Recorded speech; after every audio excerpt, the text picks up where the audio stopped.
রাজনীতিতে ভাষা কখনো কেবল ভাষা নয়, তা হয়ে ওঠে পূর্বাভাস, কখনো প্ররোচনা, আবার কখনো বা আত্মরক্ষার মনস্তত্ত্ব। কোনো রাষ্ট্র যখন আরেক রাষ্ট্রকে তার পরবর্তী হুমকি হিসেবে আখ্যা দেয়, তা কি বাস্তবতার নিরেট মূল্যায়ন নাকি সম্ভাব্য সংঘাতের বীজ বপন?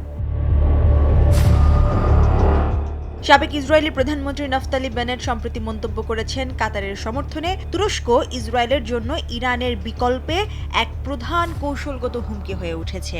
এই বক্তব্য কেবল কূটনৈতিক সতর্কতা নয়, এটি ইসরায়েলের নিরাপত্তা চিন্তায় এক সম্ভাব্য পালাবদলের ইঙ্গিত।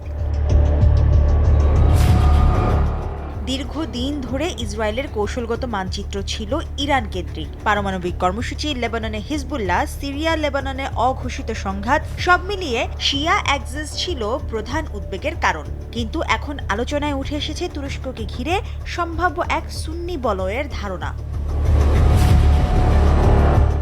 তুরস্কের প্রেসিডেন্ট রেসেপ তাইয়েপ এরদোয়ানের রাজনৈতিক ভাষ্যে ওসমানীয় ঐতিহ্যের পুনরাবৃত্তি এবং মুসলিম বিশ্বের নেতৃত্বের দাবি ইসরায়েলের কপালে দুশ্চিন্তার ভাঁজ ফেলেছে। বিশেষজ্ঞদের মতে, তুরস্ক মতাদর্শ এবং বাস্তববাদের সমন্বয়ে এমন এক কৌশলে চলে যা তাকে একই সঙ্গে বিশ্বাসযোগ্য এবং অপ্রত্যাশিত করে তোলে। ইরান যেখানে বিপ্লবী ও তুলনামূলকভাবে বিচ্ছিন্ন, তুরস্ক সেখানে ন্যাটো সদস্য, G20 অর্থনীতির অংশ এবং বৈশ্বিক বাণিজ্য ব্যবস্থায় সংযুক্ত।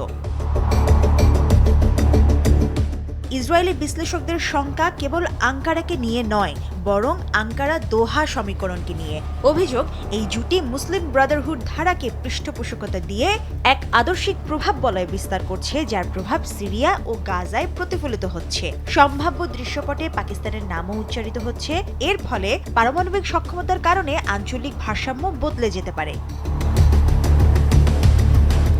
2024 সালের মে মাসে তুরস্ক ইসরায়েলের সঙ্গে বাণিজ্যিক লেনদেন স্থগিত করে। ইসরায়েলের পররাষ্ট্রমন্ত্রীর অভিযোগ, আঙ্কারা হামাস সমর্থনের কারণে নিজ দেশের অর্থনৈতিক স্বার্থ বিসর্জন দিচ্ছে। এই পদক্ষেপে একটি বিষয় স্পষ্ট, তুরস্ক কেবল আদর্শিক ভাষ্য নয়, প্রয়োজনে অর্থনৈতিক শক্তিকেও কৌশলগত হাতিয়ার হিসেবে ব্যবহার করতে প্রস্তুত। বেনেটের বক্তব্য সতর্কীকরণ হোক কিংবা উস্কানিমূলক, ইসরায়েল কেবল শত্রুর শত্রুতাকে না, তাদের বিশ্বাসযোগ্যতাকেও ভয় পায়। মধ্যপ্রাচ্যের রাজনীতিতে বাস্তবতা এবং ভাষ্য প্রায়ই পরস্পরকে প্রভাবিত করে। এখন দেখার বিষয়, তেল আবিব কি সতর্ক বিশ্লেষণে কৌশল নির্ধারণ করবে, নাকি রাজনৈতিক রেটরিকই বাস্তবতার গতিপথ নির্ধারণ করবে। মুশরিফা নুজাত, দেশ টিভি।